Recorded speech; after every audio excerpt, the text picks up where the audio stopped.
Hello my dear ones.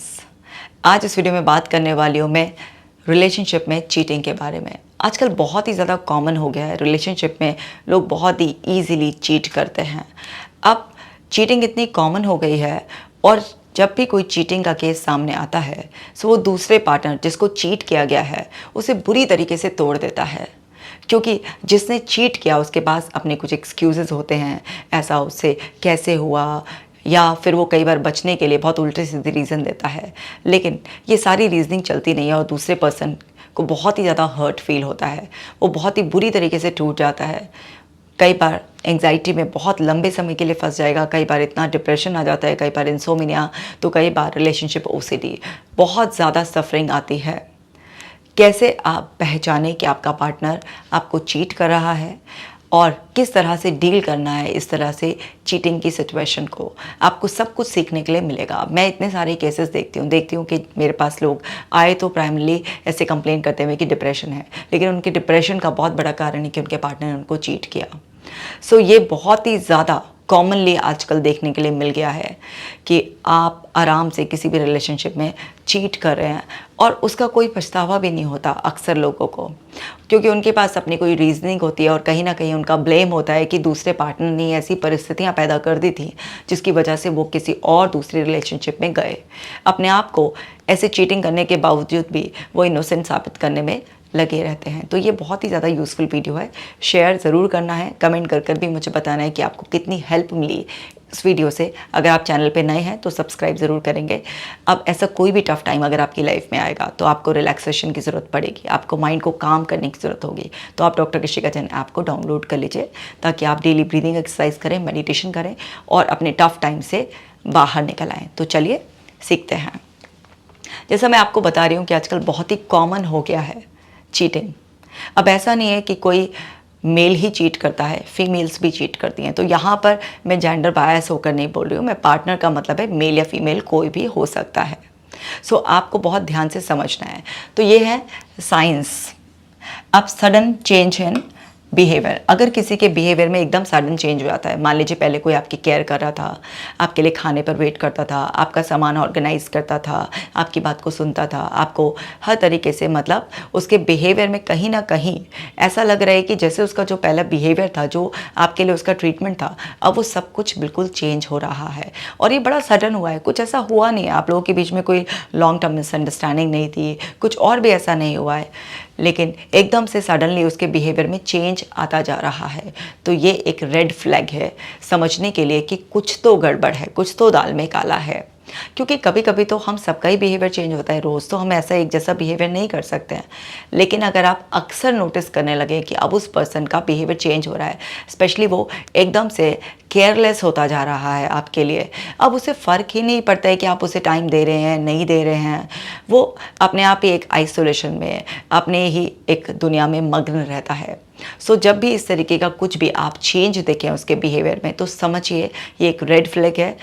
अब आप उस पर बिना उसको एकदम से अब्यूज़ करें, बिना एकदम से डायरेक्टली अटैक किए, लेकिन आपको नज़र रखनी है, क्योंकि एक बहुत बड़ा साइन पाया गया है कि जब भी कोई पर्सन किसी भी एक्स्ट्रा मैरिटल अफेयर में चला जाता है सो उसका बिहेवियर अपने एग्जिस्टिंग पार्टनर के प्रति चेंज हो जाता है। इसी तरह से सीक्रेटिव कम्युनिकेशन, आप देख रहे हैं कि कोई अपना फ़ोन पे अब लॉक चेंज कर लिया है या बहुत ही सीक्रेटिवली अपना फ़ोन यूज़ कर रहा है, कॉल लॉग डिलीट मिलता है, कोई मैसेजेस डिलीट हो रहे हैं, है ना, या फिर बाथरूम में जाकर या कहीं भी ऐसे एक बिल्कुल से आइसोलेटेड से कॉर्नर में जाकर ऐसे कोई इंसान है अपना कुछ बात कर रहा है, या अक्सर कोई कॉल आ रहा है तो उसे कट कर दे रहा है, या बाहर जाकर बात कर रहा है, कुछ भी किसी भी तरीके से ऐसे कुछ भी आपको क्लूज़ मिले जिससे कि कोई पर्सन ऐसा है कि आपको ना क्लू दे रहा है कि हाँ कुछ तो ऐसा है जो छुपा रहा हूँ मैं। तो ये सीक्रेटिव जो कम्युनिकेशन होती है ये भी एक बहुत बड़ा क्लू होती है। लोग अपने सोशल मीडिया अकाउंट्स के पासवर्ड चेंज कर देते हैं, अपने फ़ोन को बहुत ज़्यादा सीक्रेटिव तरीके से यूज़ करते हैं। तो ये सब चीज़ें, या कोड वर्ड में बात करने लग जाते हैं, या बहुत ही ज़्यादा आपके आते ही एकदम से कुछ टॉपिक चेंज कर आउट ऑफ नोवेयर कुछ और शुरू कर देते हैं बातचीत करना। तो ये सारे क्या क्लूज़ होते हैं कि जो आपको ये बता रहे होते हैं कि कुछ तो गड़बड़ है। मतलब जिस पर्सन से बात चल रही है वो कोई और ही पर्सन है, जिस तरीके से आपको प्रोजेक्ट किया जा रहा है, या जिस तरीके से आपको, जैसे मैं आपको एक केस का एग्जांपल देती हूँ। तो यहाँ पर एक लेडी अपने हस्बैंड को चीट कर रही थी। तो अब क्या था, उसका हस्बैंड नॉर्मली ऐसे नहीं कि कोई शक की तरीके से फ़ोन को अगर ऐसे छूने को होता था उसकी तरफ, तो वो एकदम से अपने फ़ोन को ऐसे ग्रैब कर लेती थी। क्या देख रहे हो, मुझ पर शक कर रहे हो, इस तरीके से एकदम से डिफेंसिव वे में ऐसे बात करना शुरू कर दिया। जबकि पहले उसका ऐसा कोई बिहेवियर नहीं था, लेकिन अब वो सीक्रेटिवली, या जैसे कॉल आता था तो कभी बात करती रहती थी, तो फिर एकदम से बोलती थी हाँ हाँ अभी तेरे जीजू आ गए, एकदम सडनली। और वो हस्बैंड बोल रहा कि मैंने सुना है कि अभी वो जीजू वीजू वाली टाइप की कोई बात नहीं चल रही थी, वो कुछ और बात बोल रही थी, हंस हंस के एकदम से, हाँ हाँ आऊँगी मैं बिल्कुल पक्का वहाँ पर, इस तरीके से, हाँ मुझे तो ये बहुत पसंद है, और जब ऐसा मैं सुनती हूँ ना तुम्हारे मुँह से तो मुझे बहुत अच्छा लगता है। वो हस्बैंड ने बोला कि मैंने खुद अपने कानों से ये सब बातें सुनी थी, और जैसे ही मैं वहाँ एकदम क्लोज गया तो बोला हाँ तेरे जीजू आ गए, चल मैं फ़ोन रखती हूँ, मैं बाद में बात करूँगी, इस तरीके से। और जब उसने ऐसे ही इनडायरेक्टली फ़ोन मांगा उससे दिखाने के लिए, तो वो नंबर ही डिलीटेड था उसमें से। तो अब बताइए, अभी कोई सच्ची में ऐसे किसी से अपनी फीमेल फ्रेंड से बात कर रही होती है, किसी मेल से भी जिसको उसका हस्बैंड रिलेशनशिप में जीजू लगता, तो वो उसका नंबर क्यों डिलीट होता उसमें से। तो इस तरीके से कई बार ये बहुत बड़े क्लूज़ होते हैं, रेड फ्लैग होता है कि एक पर्सन आपको चीट कर रहा है। और है अनएक्सप्लेन्ड एब्सेंसेस, यानी कि आपको बिना बताए भी कहीं पर भी ऐसे कोई पर्सन है जा रहा है, मतलब आपको इन्फॉर्म करने की ज़रूरत ही नहीं समझ रहा है वो, और वो अपने वर्कलोड को ऐसे बढ़ावा दिखा रहा है, या फिर कुछ भी इस तरीके के अनएक्सपेक्टेड विजिट्स को कहीं पर प्लान कर रहा है, और आपको अच्छी तरीके से ना एक्सप्लेन नहीं कर पा रहा कि क्यों आपको जाना है, क्यों आपके अब वर्किंग के लॉन्ग आवर्स हो गए हैं, या आप कहाँ गए थे। अगर आप पूछते भी हैं तो उसके पास कोई बहुत अच्छी एक्सप्लेनेशन नहीं होती है, कई बार वो अपना वर्जन भी चेंज कर देते हैं। लेकिन क्यों रुकना है कहीं पर देर, कहाँ जाना है, क्यों जाना है, किसके साथ जाना है, ये सब चीज़ें छुपाने लग जाते हैं। तो ये भी एक बहुत बड़ा रेड फ्लैग होता है, जिससे कि पता चलता है कि कुछ तो गड़बड़ है। इसी तरीके से लॉस ऑफ इंटीमेसी, अब फिज़िकल इमोशनल हर लेवल की इंटीमेसी अब कम होती जा रही है। जैसे हमने नोटिस किया कि पहले पार्टनर फिज़िकल रिलेशन में आपके साथ कंफर्टेबल फील करता था, अब उतना कंफर्टेबल फील नहीं करता, या आप उसको ऐसे भी जेन्युइनली भी बिना कोई सेक्सुअल इंटेंट के टच करना चाहते हैं, किस करना चाहते हैं, लेकिन वो आपका टच लाइक नहीं कर रहा है, वो इमोशनल वार्मथ नहीं दे पा रहा है आपको, वो थोड़ा सा उखड़ा उखड़ा सा रहता है, या उखड़ा भी नहीं रहता तो बहुत ही ऐसे कोल्ड सा आपसे बात करता है, तो समझ जाइए कि ये भी एक रेड फ्लैग है कि उस पार्टनर का एंगेजमेंट कहीं बाहर चल रहा है। इसी तरीके से फाइनेंशियल डिस्क्रिपेंसीज, यानी कि क्या होता है कि कुछ भी अनएक्सप्लेन एक्सपेंसेस करने लग गया कोई भी पर्सन, अब वो जस्टिफाई नहीं कर पा रहा है कि इतना बड़ा खर्चा या ये जो गिफ्ट्स हैं वो कहाँ पर गए हैं, और किसी भी तरीके की कुछ भी ऐसे एकदम से इन्वेस्ट कर देना कहीं पर, या कुछ भी इस तरीके की पॉलिसीज़ ले लेना, कुछ भी ऐसे, मतलब वो अपने आप को या तो सिक्योर करना चाह रहा है कहीं पर इस तरीके के अपने खुद के फाइनेंशियल डिपॉजिट कर, या वो कहीं किसी और को इस तरीके से गिफ्ट या प्लीजिंग इस तरीके से कर रहा है। अगर कहीं पर भी आपको फाइनेंशियल इस तरीके का मिसमैनेजमेंट, मिसमैच लगे, जहाँ पर अनएक्सप्लेन्ड एक्सपेंसेस बहुत ज़्यादा हो गए हैं, सडन एक्सपेंसेस बढ़ गए हैं बहुत ज़्यादा, तो वो भी समझ लेना चाहिए। चाहे वो पर्सन खुद पर भी बहुत खर्चा कर रहा है, पहले इतना खर्चा नहीं करता था, लेकिन अब वो अपने ऊपर सडनली बहुत ज़्यादा खर्चा कर रहा है, वो चीज़ें खरीद रहा है जो खरीदने के लिए पहले उसकी कोई ऐसी इच्छा नहीं होती थी, उसको कोई ज़रूरत महसूस नहीं होती थी, या वो कहीं पर भी ऐसे इस तरीके से बिना किसी का नाम डिस्क्लोज करे कि ये एकदम से तो ना सस्पेंस अकाउंट में चला गया ये वाले चीज़ कि हमने वहाँ पर कंपनी की तरफ से गिफ्ट दिए हैं, कुछ भी ऐसे जिसका कोई हिसाब आपको क्लियरली नहीं मिल पा रहा है, या अनएक्सपेक्टेड कहीं पर भी बड़ा इन्वेस्टमेंट कोई करने लग जाए, तो वो भी यानी कि वो अपने आप को फाइनेंशियली एक अलग से स्टेबिलिटी दे रहा है कि कल को अगर आपको छोड़ना पड़ जाए तो उसके पास एक फाइनेंशियल अच्छा खासा बैकअप हो। तो इस तरीके के साइंस भी बहुत बड़े रेड फ्लैग्स होते हैं रिलेशनशिप में चीटिंग के लिए।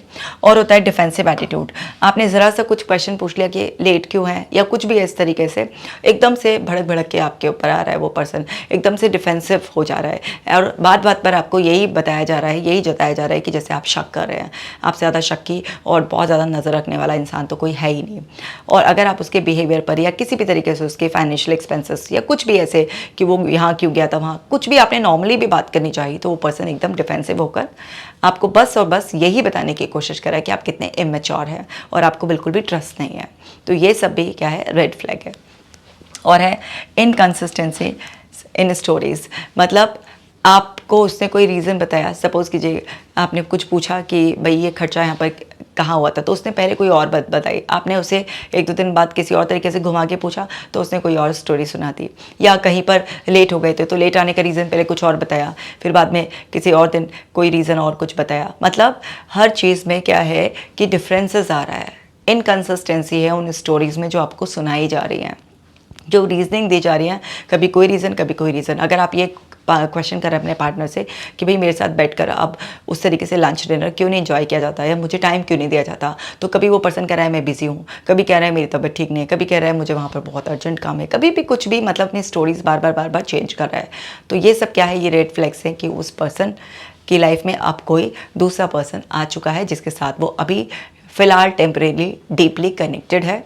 हो सकता है कि वो इस चीटिंग में आपको छोड़ना प्लान कर रहे हो, और हो सकता है कि वो आपको छोड़ना प्लान ना कर रहे हो, बस वो एक दूसरे रिलेशनशिप को भी इंजॉय कर रहे हैं। तो ये पर्सन टू पर्सन डिपेंड करता है। बहुत सारे लोग जब एक्स्ट्रा मैरिटल में जाते हैं तो वो अपने एग्जिस्टिंग पार्टनर को छोड़ना भी प्लान कर लेते हैं, वो मूव ऑन करना चाहते हैं दूसरे पार्टनर के साथ। और बहुत सारे लोग क्या करते हैं कि उनको अपना एग्जिस्टिंग पार्टनर भी मेंटेन करना होता है और उनको बाहर भी एक पार्टनर इस तरीके से रखना होता है, क्योंकि उनकी अपनी रीजनिंग होती है। जैसे मैंने बहुत सारे लोगों से बात की है, अलग अलग तरीके के लोगों के व्यूज़ इसमें सुने हैं, उनकी रीजनिंग सुनी है कि ऐसे क्यों कहे। जैसे मैं आपको एग्जांपल देती हूँ, ये एक आदमी, इन्होंने अपनी पत्नी को इसलिए चीट किया क्योंकि इनको ये लग रहा था मेरी पत्नी इतना ध्यान नहीं देती है, वो घर वालों का, बच्चों का इतना ख्याल रखती है, अब वो सिर्फ टिपिकल औरत बन के रह गई है, मेरे साथ ना बैठती, ना हंसती, ना बोलती, ना अपने आपको मेंटेन करती।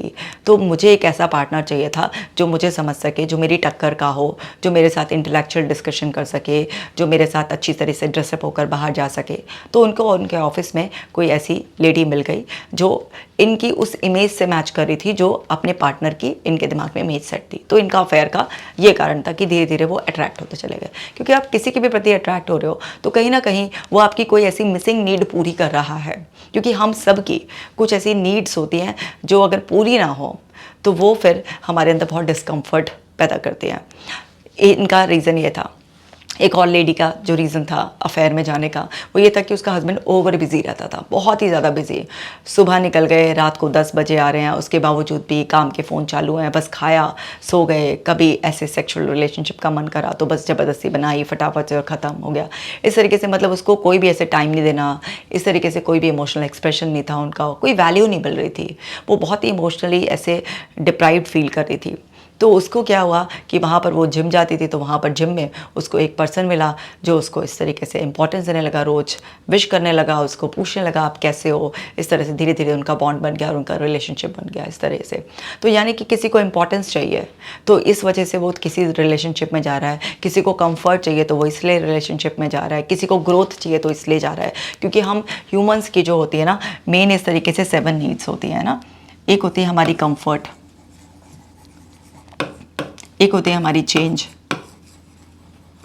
एक होती है हमारी इंपॉर्टेंस,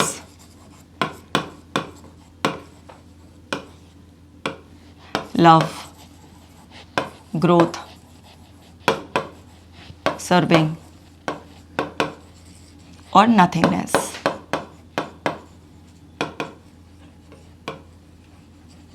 अब ये हमारी 7 वैल्यूज़ होती हैं। अब ये 7 वैल्यूज़ का सीक्वेंस किसी का भी कुछ भी हो सकता है। अब अगर इनमें से कोई भी हमारी जो हमारा सीक्वेंस है हमारे अकॉर्डिंग हमारी टॉप 3-4 नीड्स पूरा कर रहा होता है, सो उस पर्सन के साथ हमारी कनेक्टिविटी बनी रहती है। लेकिन अगर हमारे पार्टनर से हमारी वो टॉप 3-4 नीड्स पूरी नहीं होती हैं, सो एक पर्सन धीरे धीरे उस एग्जिस्टिंग रिलेशनशिप से कटना शुरू कर देता है और उसे जहाँ पर वो नीड्स पूरी होती हुई दिखती हैं वो उसकी तरफ खिंचा हुआ चला जाता है। इस पे केवल इन 7 नीड्स पर रिलेशनशिप पे मैंने एक डिटेल वीडियो अपने दूसरे चैनल पर केजे टॉक्स पर भी बनाई है। अगर आपको और डिटेल में समझना है तो जब वो वहाँ पर अपलोड होगी तो वहाँ पर ज़रूर देखिएगा आप उस वीडियो को। आपको ये 7 वैल्यूज़ रिलेशनशिप के रेफरेंस में बहुत अच्छी तरीके से समझ में आ जाएंगी। इन वैल्यूज़ को बहुत रेफरेंस में समझ सकते हैं हम, डिप्रेशन के रेफरेंस में भी, एंग्जाइटी के रेफरेंस में भी, करियर ग्रोथ के भी, रिलेशनशिप के भी। तो वो सब अगर रिलेशनशिप के रेफरेंस में स्पेसिफिकली आपको समझनी है तो वहाँ पर केजे टॉक्स पर आप उस वीडियो को ज़रूर देख लीजिएगा। सो ये नीड्स पूरी नहीं हो पा रही, जैसे मैंने आपको छोटे छोटे एग्जाम्पल्स दिए ना कि किस तरीके से पार्टनर ने से चीटिंग की।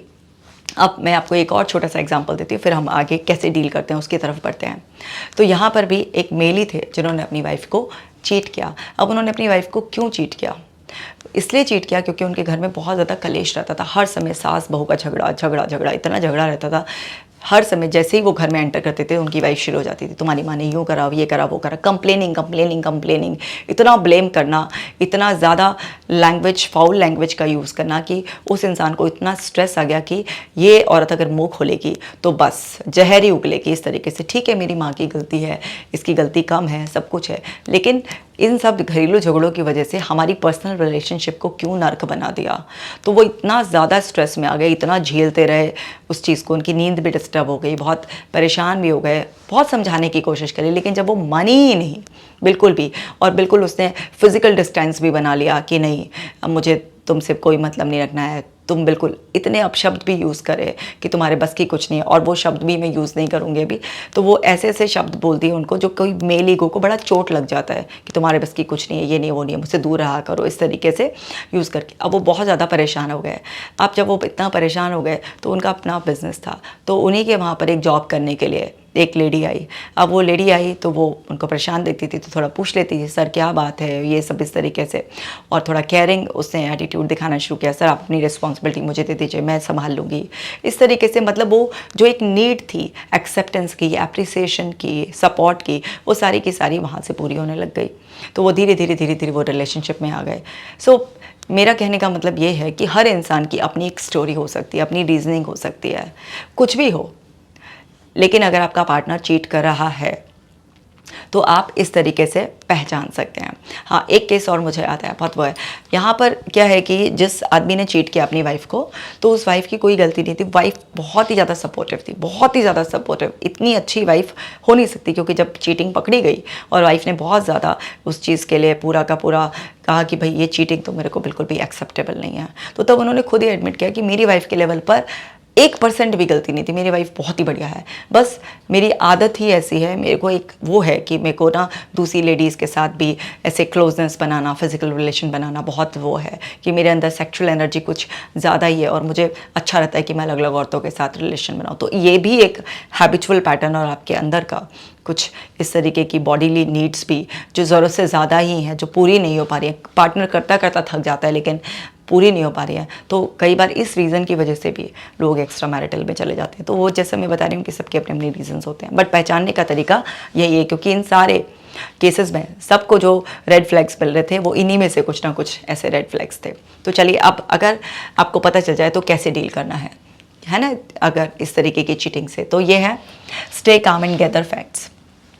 थोड़ा शांत रहो और फैक्ट्स को गैदर करो, क्योंकि अगर आपने फैक्ट्स को गैदर नहीं किया तो आपको झुटलाया जा सकता है। यहाँ पर क्या करते हैं लोग, जंपिंग टू कंक्लूजन, एकदम जंप कर जाएंगे कंक्लूजन पर, ये गड़बड़ हो जाती है।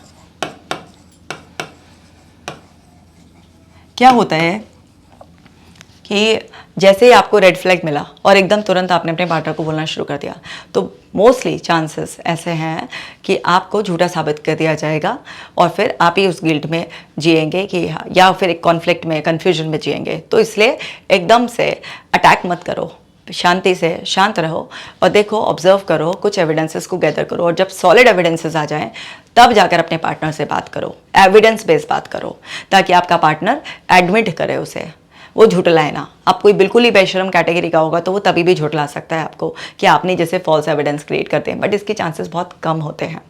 मोस्टली एविडेंसेस के साथ जब जैसे ही आप बात करते हैं तो सामने वाला समझ जाता है कि बेटा अब तो पकड़ा गया है, अब कुछ नहीं हो सकता, तो मोस्टली लोग एडमिट कर लेते हैं। तो सबसे पहले तो आपको ये करना है, और क्या है, आपको कम्युनिकेट ओपनली, और आप खुलकर बताओ भाई ये सब नहीं चलेगा, ठीक है। आपने एविडेंसेस दिखाते हैं, बिल्कुल ओपनली बात करो कि आपको अब सब कुछ अच्छा पता चल गया है, आप क्या चाहते हो, मुझे छोड़ना चाहते हो, मेरे साथ कंटिन्यू करना चाहते हो, क्या है, क्यों हुआ, ऐसे सब कुछ पूरी अच्छी तरीके से आप समझ लो। क्यों हुआ ये भी बहुत ज़्यादा जानना ज़रूरी है, ताकि अगर आपके लेवल पर कोई गलती हो रही है, आप कोई नीड नहीं पूरी कर पा रहे हैं, तो आप अपने लेवल पर भी कोई सुधार कर सकें, उसकी रीजनिंग, उसकी स्टोरी अच्छी तरीके से जानेंगे तो उसकी साइकोलॉजी अच्छे से समझ पाएंगे। तो खुलकर इस बात पर बात करो, किस तरीके से नहीं ना, आपको बिल्कुल क्लियर वो करना है कि भाई या तो उस रिश्ते को बिल्कुल ख़त्म करो और सॉरी फील करते हुए इस रिश्ते पर दोबारा से काम किया जाएगा, इस तरीके से आप बात करें। लेकिन ऐसा नहीं होगा कि आपको झुटलाया जाए, आपको गलत साबित करा जाए, या ऐसे तो कोई बात नहीं हुई, इस तरीके से कन्विंस करने वाली रीजनिंग नहीं चलेंगी। तो खुलकर बात कर लो, आप आराम से, बिल्कुल ओपनली बात करो। फिर अगर आप लोगों से बात नहीं समझ रही है तो कोई प्रोफेशनल हेल्प इनिशियल स्टेज पर ही ले लो, क्योंकि लोग क्या करते हैं, 1-1, 2-2, 3-3 साल घसीट कर इस तरीके से, और फिर उसके बाद प्रोफेशनल हेल्प पर आते हैं, जब तक कि इतनी ज़्यादा कड़वाहट बढ़ चुकी होती है कि वहाँ पर रिश्ता संभालना थोड़ा मुश्किल ही हो जाता है। तो इसलिए आप शुरुआत में ही इस चीज़ पर ध्यान दे लीजिए, ताकि इस चीज़ पर अगर आप ध्यान देंगे, क्योंकि बहुत सारी ऐसी रिलेशनशिप की थेरेपीज़ हैं, जैसे एक गोटमैन थेरेपी है, मैं आपको किसी और वीडियो में डिटेल में गोटमैन थेरेपी जो रिलेशनशिप की बहुत ही इफेक्टिव थेरेपी है उसके बारे में बताऊंगी। सो बहुत सारी ऐसी इफेक्टिव थेरेपी हैं जो कपल्स के साथ जब काम करते हैं हम, तो फिर उनको रियलाइज़ कराते हैं, और जो पार्टनर ने चीट किया होता है उसको एडमिट कराते हैं, सॉरी फील कराते हैं, और दूसरे पार्टनर को जो हर्ट हुआ होता है उससे फॉरगिवनेस प्रैक्टिस कराई जाती है, एंड फिर बहुत सारे कॉमन ग्राउंड से इस तरीके से डिसाइड कर उन दोनों की रीयूनियन पे वर्क किया जाता है। तो ये सब करा जाता है। एक पार्टनर बहुत ज़्यादा इमोशनली इफेक्ट हो गया तो उसकी डिप्रेशन, एंग्जाइटी, जो भी उसको सिम्टम्स आ रहे हैं, जो भी उसको इफेक्ट आ रहा है, उस सब पर भी काम किया जाता है, और प्रोफेशनल हेल्प से आपका रिश्ता वहाँ पर ठीक होने लगता है। आपको समझ में आने लगती है बहुत सारी चीज़ें जो आपको समझ में नहीं आ रही होती हैं। आप फालतू की रीजनिंग कर करके, क्वेश्चनिंग कर करके प्रॉब्लम बढ़ा रहे होते हैं, तो वो भी वहीं पर सिलसिला खत्म हो जाता है। और क्या करना होता है, डिसाइड ऑन बाउंड्रीज। आपको बिल्कुल बाउंड्रीज पे डिसाइड करनी है कि भाई अब ये नहीं चलेगा कि आपने फ़ोन छुपा छुपा के रख लिया अपना, या आप सीक्रेटिवली कहीं पर भी अपना कुछ आ जा रहे हैं, बता नहीं रहे हैं। आपको ऐसे नहीं खैर खबर देनी पड़ेगी आपको। ये नहीं कि आप अनएक्सप्लेन एक्सपेंसेस कहीं पर भी कर रहे हैं, आप बार बार कुछ भी इस तरीके से सीक्रेट, अब कुछ नहीं है। वो आपको पूरा का पूरा बनाना है कि ये दायरे में अगर आप रह सकते हैं तो आप रहिए। मैं ये नहीं कह रही हूँ कि आप बांध देंगे किसी दूसरे इंसान को, क्योंकि आप बांध नहीं सकते। और दूसरी बात है, जिसको चीट करना ही है, जैसे कसम खा लिया है, तो आपके सामने कुछ और बाहर जाकर भी कहीं और चीटिंग कर सकता है। लेकिन फिर भी आप हर समय तो किसी के पीछे पीछे नहीं भाग सकते, लेकिन फिर भी कुछ तो आप ऐसी बाउंड्रीज बनाकर कम से कम उस चीज़ की संभावनाओं को तो कम कर सकते हैं ना, क्योंकि पूरी तरीके से तो किसी चीज़ को रोका नहीं जा सकता। ये तो इंसान की खुद का अंदर का ज़मीर होता है कि अब उसे क्या करना है, कि वो अपने रिश्ते को बिल्कुल ही तोड़ना चाहता है या आप उसे बचाना चाहता है। जो बचाना चाहेगा वो एक बार गलती के बाद दोबारा नहीं करेगा, लेकिन जिसने कसम ही खा रखी है तो उस बेशर्म आदमी का या औरत का तो कोई कुछ कर ही नहीं सकता।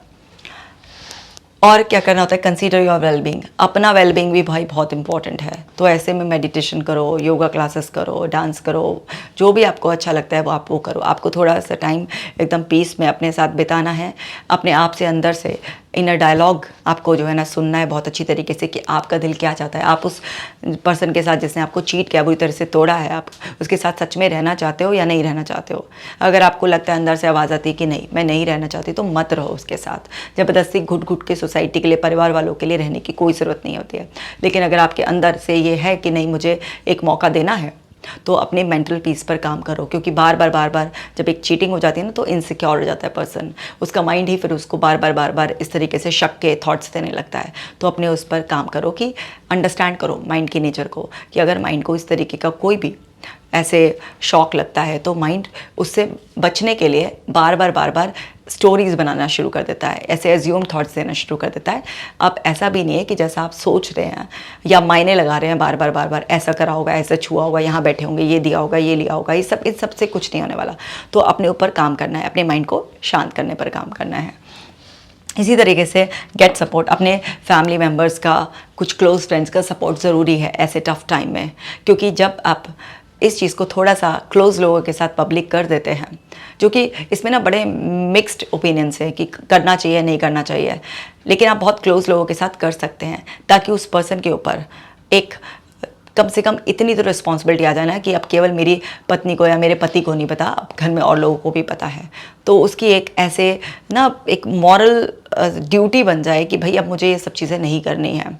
क्योंकि अगर आप इस चीटिंग को छुपा लोगे, अपने अंदर सहते रहोगे, तो किसी इंसान को तो उसकी बातें पता चलती नहीं है, वो दोबारा से आप पर हावी होने की कोशिश कर लेता है। लेकिन जब आप बहुत क्लोज लोगों को ऐसे बता देते हैं तो बहुत सारे लोग आपके सपोर्ट में आ जाते हैं।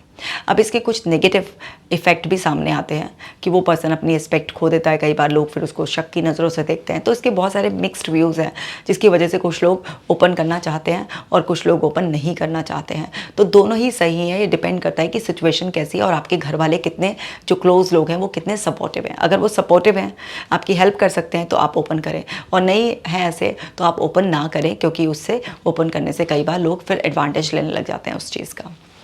पर ऐसे टफ टाइम में अपने फ्रेंड्स के साथ, अपने ऐसे लोगों के साथ जो आपको अंडरस्टैंड करते हैं, आपको टाइम बिताना चाहिए, उनसे अपने मन की बातें करनी चाहिए, चाहे आप इनडायरेक्टली करें, उससे आपको बहुत हेल्प मिलता है। किसी के साथ आप कहीं घूमने जाना प्लान कर सकते हैं, कुछ भी, मतलब अपने आप को रिलैक्स करने के लिए इस तरीके की सपोर्ट लो लोगों से। ऐसे ही प्लान फॉर द फ्यूचर, अपने फ्यूचर के लिए प्लान करो, बिल्कुल क्लियरली बात कर लो अपने पार्टनर से कि अब ये एक बार हो गया, ये दोबारा नहीं चलेगा, और फ्यूचर की प्लानिंग क्या है। अगर आपने उस पर्सन को छोड़ने का मन बना लिया है तो ऐसे ही नहीं छोड़ देना है, पहले अपने आप को स्किल्ड करना है कि उसके बिना आप बहुत अच्छी तरीके से अपना स्टैंड ले लोगे, अपनी लाइफ को अच्छी तरीके से चला लोगे। तो अपने आप को स्किल, अपने फाइनेंसेस का हिसाब किताब, सब कुछ, आपका जो राइट्स हैं वो सब चीज़ों का हिसाब किताब लगा कर बहुत बुद्धिमानी से अलग होना है, इमोशनल होकर नहीं। क्योंकि मैं आपको एक बात बताती हूँ, मेरी एक क्लाइंट थी, वो बहुत ही ज़्यादा इमोशनल हो गई, उनको उनके हस्बैंड ने उनको चीट कर दिया। वो क्या हुआ कि इतना ज़्यादा अफेक्ट हो गई, वो बिना कुछ, 1 रुपया भी लिए बिना एक कपड़ा लत्ता लिए बिना, कुछ नहीं, वो घर छोड़ कर चली गई वहाँ से। वो घर छोड़कर चली गई। एक दिन तो सुबह से लेकर शाम तक वो मंदिर में बैठी रही। अब मंदिर में बैठी रही पूरी दिन और बहुत ही ज़्यादा बुरी तरीके से रोती रही। कुछ है, अब शाम के टाइम मंदिर बंद होने का टाइम आया तो मंदिर बंद होने में तो क्या हुआ कि उनको ना बहुत ज़्यादा ये हुआ एंग्जाइटी कि अब मैं कहाँ जाऊँगी, सुबह से शाम तक तो मैं मंदिर में बैठी रही। अब मंदिर बंद होने का वक्त था तो वो निकली, जाके थोड़ी देर पार्क में बैठ गई। अब रात होने लगी कि क्या करूँ, घर छोड़कर आ गई हूँ, जा नहीं सकती हूँ, पैसा एक पास नहीं है, कुछ ठिकाना नहीं है, कुछ नहीं है, फ़ोन भी नहीं ले गई, कुछ भी नहीं ले गई, किससे फ़ोन करें, क्या करें, इस तरीके से बहुत परेशान हो गई। और बहुत डर डर कर उन्होंने रात के 12 बजे तक किसी तरीके से छुपी हुई उस पार्क में बैठी रही। अब रात तो सभी को डराती है और बुरा इतना हाल हो गया, वो बोलने लगी वहाँ बैठे बैठे मेरा टॉयलेट निकल गया, मुझे इतनी बुरी तरीके से आवाज़ें आने लगी, बहुत ज़्यादा परेशानी होने लगी। और जैसे तैसे करके डरते डराते सुकड़े में मैंने उसी पार्क में रात कैसे काटी है मुझे पता है। और सुबह वो 6 बजे एक ऑटो करके अपने मायके, इतने में बवाल मच चुका था, कहाँ गई गायब, सब कुछ गायब होने की रिपोर्ट भी दर्ज हो चुकी थी, सब कुछ हो चुका था। तो सुबह जो है ना, जब उनको समझ आई होगी कि ये तो बहुत ही टॉर्चरिंग एक्सपीरियंस है, वो ऑटो पकड़ कर अपने घर वाले के वहाँ गई कि भैया जाकर वहाँ पहुँच कर तुझे पैसे दूंगी मैं, मुझे वहाँ छोड़ा, इस तरीके से करके। तो गुस्से में अपने होश नहीं खोने होते हैं कि निकला और निकल गए ऐसे करके। ये बहुत टॉर्चरिंग एक्सपीरियंस हो सकता है आपके लिए, कितना ज़्यादा। और वो रात उनको कई रातों तक हॉन्ट करती रही, इतना ज़्यादा उन पर इफेक्ट आया इस चीज़ का। तो आपको ना गुस्से में अपने दिमाग को सेंटर में ही रखना है और बहुत प्लान करना है। अगर आप छोड़ने का भी प्लान करें या आप उस पर्सन के साथ रहने का भी प्लान करें तो थोड़ा सा वाइजली, ब्लाइंड ट्रस्ट के साथ नहीं और शक के साथ भी नहीं, दोनों ही गलत हैं, नॉर्मल तरीके से। तो इस तरीके से कुछ ऐसी है सेल्फ हेल्प टिप्स मैंने आपको बताई हैं जिससे कि आप इस तरीके की सिचुएशन को डील कर लेते हैं। बट मोस्टली केसेस में ऐसा देखा गया है जहाँ पर बात बहुत ज़्यादा बढ़ जाती है तो वहाँ पर प्रोफेशनल सपोर्ट की नीड कई बार पड़ ही जाती है। अगर आपके रिलेशनशिप में भी इतनी ज़्यादा दरार आ गई है तो प्लीज़ आप भी अपने जो भी आपके थेरेपिस्ट हैं उनसे ज़रूर बात करें ताकि अपने रिश्ते को सही समय पे बचा सकते हैं, अगर आप बचाना चाहते हैं तो। और अगर आपको लगता है कि नहीं, ये रिपीटेडली आपके साथ हो रहा है या बहुत ही गलत हुआ आपके साथ, तो अगर आप जो भी मूव ऑन करने का अकेले फ़ैसला लेते हैं, बहुत सोच समझ के लीजिएगा, क्योंकि तोड़ना इतना आसान नहीं होता है। मैंने रिलेशनशिप पे ऑलरेडी भी काफ़ी वीडियोस पहले बनाई हुई हैं, अगर आप वो भी देखना चाहते हैं तो ज़रूर देख लें, उनसे भी आपको बहुत ज़्यादा सीखने के लिए मिलेगा। तो इस वीडियो को शेयर ज़रूर करेंगे, कमेंट कर मुझे ज़रूर बताएंगे। मैं मिलूंगी आपसे नेक्स्ट वीडियो में, अपना खास ख्याल रखिएगा।